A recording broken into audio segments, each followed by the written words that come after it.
What's happening to the family? What's happening with the family? Feeling good, man. Sitting here in front of all my books. Want to chop it up with y'all. Got a table full of books over here. Y'all can't even see all of them. It's a lot, though. Yeah, man. I'm not winning no Sassy Awards no time soon. Yeah, I got the OG on the shirt, man. You know what I'm talking about? These zesty bestie boys outside, man. These lefty agendas outside. Why? It's out of control, man. I had a question for the ladies I had asked. This is off topic, but peace to the gods. I had asked, I'm like, do you respect a man that doesn't work out at all? Like, you know what I'm saying? Like, for real, like nothing. I ain't talking, he ain't gotta be, walk outside, Arnold Schwarzenegger. I ain't talking about like that. But I'm talking about man don't work out at all. Pudgy tummy, you know what I mean? He a foodie. You know what I'm talking about? Yeah, he don't run a block. He don't walk a mile. Nothing. You feel me? You know he ain't doing no workout. First of all, his testosterone low. His testosterone low. And that's why he keep getting sassy with you. He trying to look better than you. Look, I was doing a breakdown on animus and inimus, and it talks about the psychological profile of like when the unconscious collective. So when women take on the traits and characteristics of men, and when men take on traits and characteristics of women, and this current society got it bad. We got it bad because there was a time where a man was regarded highly by different things that we respect. I'm gonna pull up some of them for you, but it's like now. The shit that men be trying to be respected by just be zesty stuff, zesty bestie stuff. You know what I mean? Like I don't. In my world, that gets no respect. I don't know, but I want to know, ladies. And I know some of the ladies that see like it don't matter. That's because y'all don't work out, or you got an insecurity because you know what I mean. You don't want him. You feel me to surpass you. You feel me. Some women don't want their man too muscular and all of that because then they feel less about themselves. See, I can't be around nobody like that. You got to push me. If you feel bad about yourself, you just go keep feeling worse because I'm going to keep getting better. You know what I'm talking about? We don't do that. But I come from a different cloth and a different cut. You know what I'm talking about? The soy boys, man, they be mad because, in America, a black man is not supposed to be successful and speak truth. He is not supposed to have a perspective outside the populist agenda, right? He is not supposed to have his own agenda that he push unless it is completely aligned with the Democratic plantation. And if he do so, then he is considered problematic and unsafe. He has to be aligned with whatever they say, and that's not masculine. For a man to be aligned in an agreement with what society says in a large crowd, that's not a masculine man. Matter of fact, I wish my camera guy was here because I wanted to do this live on. He gonna pull up, but there's a very interesting study that they did on Democrats and testosterone that I want to share with you all later. But I just want to share some things that I'm actually gonna do a full course on this about the hidden collective animus. And it talks about these different archetypes that we have. And one of the main missing archetypes today is the hero. The hero archetype is something that we don't have much whatsoever, right? I love having a platform. Having a platform, being able to speak is such a high-level privilege. You feel me? People be asking me, Keys, what do you do? What's your resume, man? I take my resume against anybody. Because we raise the consciousness of the culture and create economy and move things forward. You know what I'm talking about? And just on God body time. But I ain't winning no Zesty Awards no time soon. And I know that's that type of shit that y'all like pushing. You feel me? Somebody said something funny in the comments today. They was like, some of these dudes out here are bisexuals. And I can't unsee it anymore. I can't unsee it. A bisexual is just funny. That's just crazy. Bisexual. Niggas is bisexual. They had the one dude kissing his hand, so I know it's true. And ain't nobody say nothing. I seen Martin Lamont Hill, he said something about it, but nobody else called it out. And that be the problem, man. You see stuff like that, you got to call it out because it make y'all look bad. You know what I'm saying? Somebody said, how are you raising consciousness right now? Hey, listen. By educating and enlightening.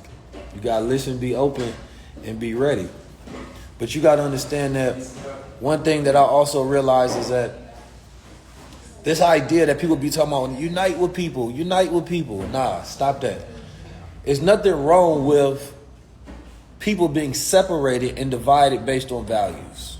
I think this false idea that people are supposed to unite based on race, when those people have such different values than you, they might as well be aliens.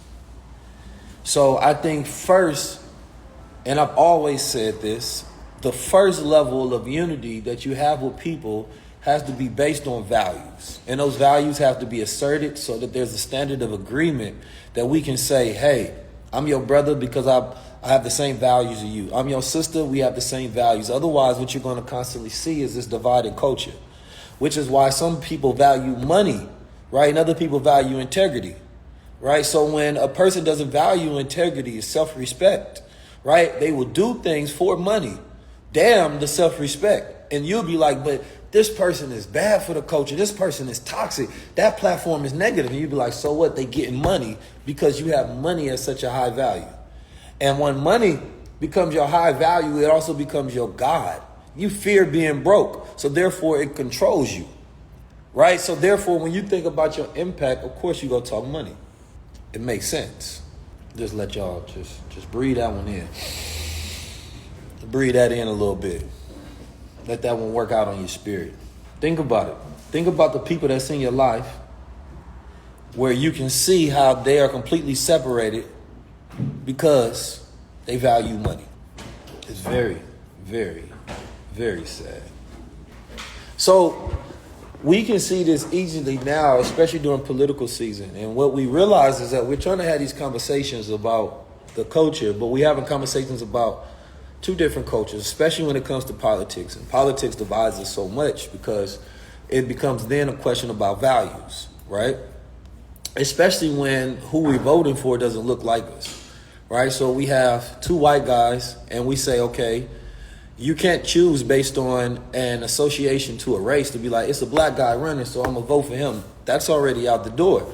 So then you have to say, okay, which person has a platform that represents your values? And this is where it gets a little tricky. What you realize is that when you have two platforms and you have somebody that puts out, like the Liberty Group, they put out what their values are. 900-page memorandum. This is what we believe the future should be. Now, there's two ways to look at that, because this is a private group that put that out there that decided to push that. White conservative Christians, right? Now, that's a very interesting point. The world is in disarray. Democrats have strategized and said, oh my God, this is going to be great for us to utilize as another mechanism of fear to get people to vote Democrat. Because the goal, regardless of what's going on in the 4 years, all the other talk don't matter. When it gets to the presidential election, there's only one goal, and that's to get you to vote Democrat. There's no other strategy whatsoever. Zero. There's no way of saying, leverage your vote up until this point, and we go hold it hostage. There's none of that, and it hasn't been ever, right? It is the same strategy every 4 years. And it's almost plays upon your intelligence like you don't see it happening. The details are low level. At high level, it's the same strategy. It's vote Republican, and then there's what's the strategy to get people to do it? What's the fear tactic? What's the incentive? How can we figure out a way to get people to vote Democrat? That's the only strategy. Nothing else matters. So then one would then say, okay, well, your vote can't have power if it doesn't have leverage to where you say, I'm going to hold it if I get this, or hold it if I get that, or not use it or use it. But if you say I'm a voter, I am registered, and every 4 years it is going the same direction regardless. Now I don't use sunscreen, but shout out to black people that need it. You know, I got an extra coat of melanin. You feel me? I'm not a sunscreen man. Listen, brother trying to take me off my pivot, and I'm gonna get back to this, but this is a funny. Because we talking about the vote, but this is funny because I seen Brother Woody talking about he uses the sunscreen. And I know a lot of people out there use sunscreen, and growing up in St. Louis, I got my nose burnt being out in the sun too much. And what it does tell you is that you've been outside too much. That's all. You know what I'm saying? You outside just getting burnt and crisp. If it's to the point where my black self needs some sunscreen, I need to go in the house. It's a system that tells you. You know what I mean? It's breaking down the epidermis layers and it's burning your ass up.